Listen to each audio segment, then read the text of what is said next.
4 small changes to weight loss. This video is for people who want to lose weight and stay healthy, but just don't know where to start with all the information out there. So I want to keep this super simple. Where should you start? There's so many different diets out there, from paleo to keto to vegetarian to low carb to low fat, and we even have our government telling us what we should eat. There's so much contradicting information. Even the science is confusing, as we have scientists on either side of every argument saying different things, and you have to sift through all the information to decide what is right for you. Well, the good news is that I'm not going to tell you what diet or what ratio of food groups you should follow, because I think that it's way more simple than that. People have made the whole diet thing way too complicated. I also like to back up my findings using science, and that means I must wade through loads of articles and studies to come up with my conclusions. So let's begin with a simple plan. One size does not fit all, yet we're constantly being molded into the same box to conform to one way, one solution, or somebody else's only my way kind of attitude. We not only experience this when it comes to our diets, we also experience this with education, traditional medicine, and treatments, and not allowing for alternatives. We are constantly being treated like we all function the same, learn the same, eat the same, think the same, just like robots. What diet works for me may not work for you, because we are all different, having different medical conditions, genetics, food tolerances, and our bodies experience different responses to certain stimuli in our environment. So let's get back to the 4 small changes that you can make to a healthier weight loss. The first change is cut out sugar and sweeteners. Now, I'm going to spend a lot more time on this first point, but there is so much more to say that I don't have time for, and I want to keep this video as simple as possible.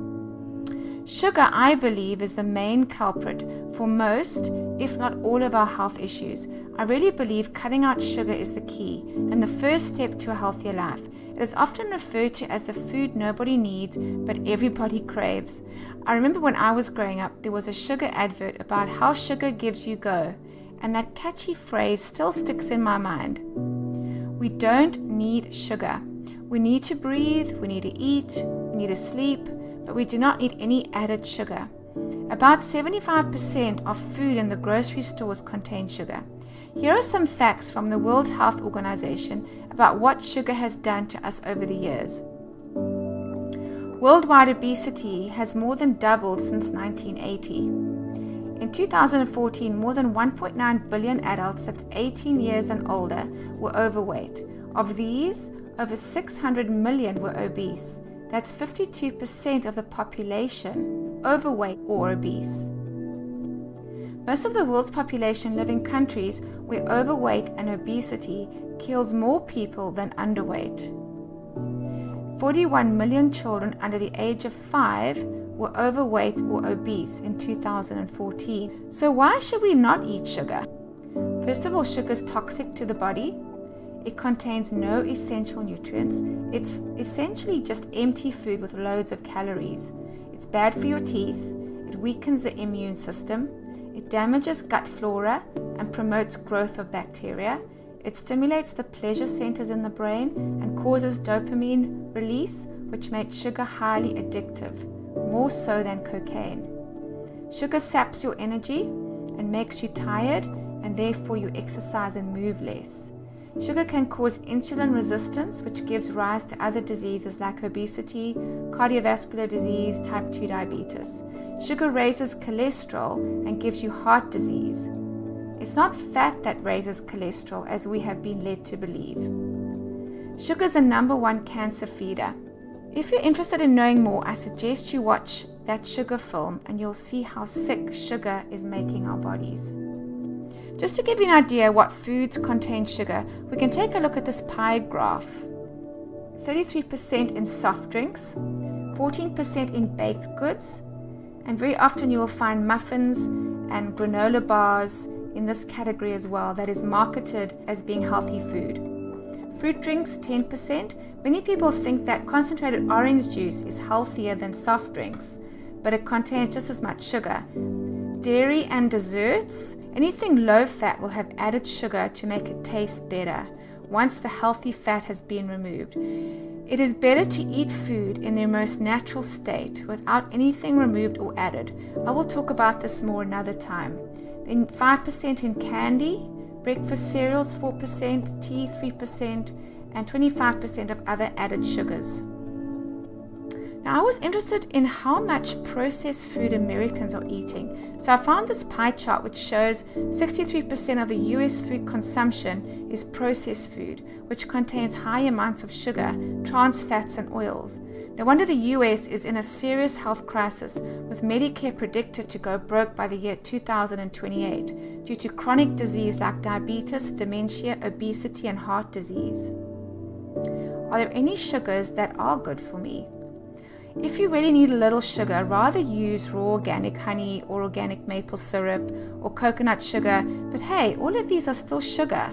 Honey certainly has some medicinal benefits, but if anything sweet sends you into a sugar or carb craving, which it normally does, then it's best to stay away from it, especially if you have high blood sugar levels. Rather have foods containing natural sugar like fruit, and choose fruits that are low in fructose, like strawberries, blueberries, kiwi fruit, grapefruit. There are also some tricky names for sugar, and it's important to learn these names so that you're aware of what sugar is in your food. What about artificial sweeteners? Actually, artificial sweeteners are worse than sugar. They are known to cause cancer, brain tumors, seizures, weight gain, depression, and other symptoms. Keep away from Equal and NutraSweet, as it contains aspartame, which is found in over 6,000 products, including carbonated soft drinks, especially diet soda, puddings, fillings, yogurt, desserts, frozen desserts, sugar-free cough drops, chewing gum. In fact, I don't ever buy sugar-free for this reason.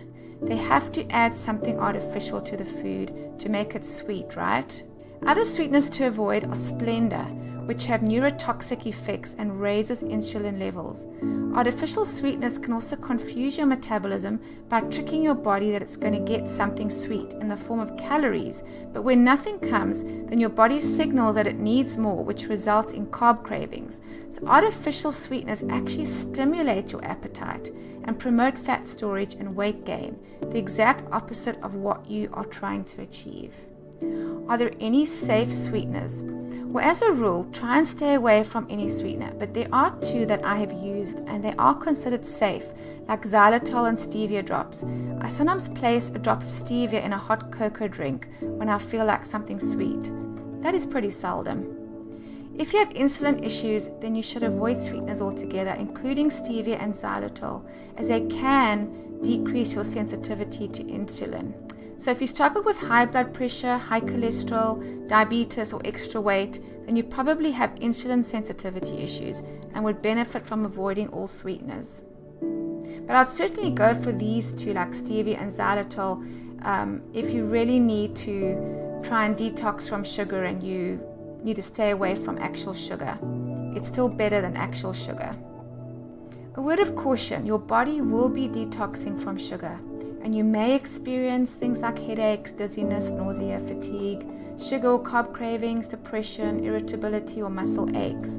So whenever your body is trying to get rid of anything bad, it will feel bad, because that's what happens in the detox process. In order to start feeling better, you may feel worse for a short time, so hang in there, as it will all be so worthwhile in the end. Now on to my second change you can make for weight loss.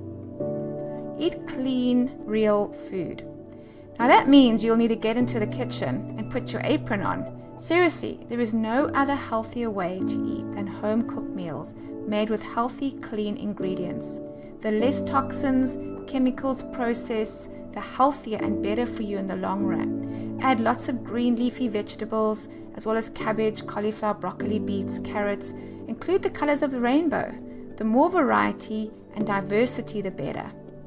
Shop in the fresh produce section and less in the frozen section of the grocery store. Try and eat as organic as possible, but if you cannot afford to, improvise where you can. It may be helpful to know about the Dirty Dozen, so you can choose organic from this list, because these foods are grown with more chemicals than other foods. And you don't have to eat organic from the Clean 15, as less chemicals are used on these foods. So get to know these lists, and then you can make better decisions. Did you know that there are codes you can look out for that determine if the product is organic, conventional, or GMO?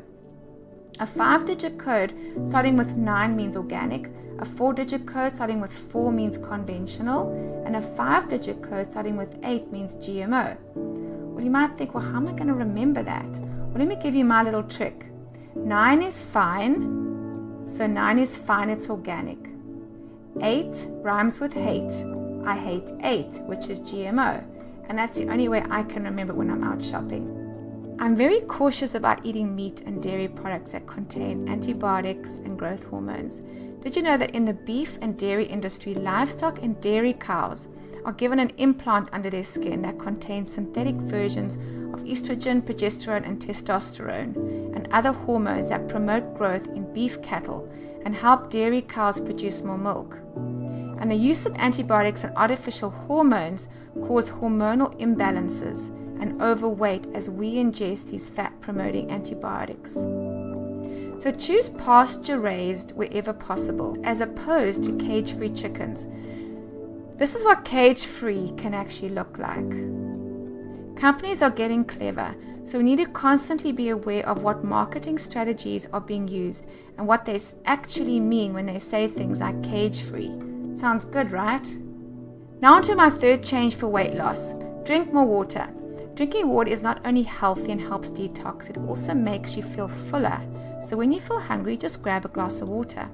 You can also add some lemon, mint, pieces of fruit, if you like, watermelon, strawberries, which can be very refreshing and will help you to feel more energetic. Do your drinking between meals and not at the dinner table. Drinking with your meals will negatively affect food digestion.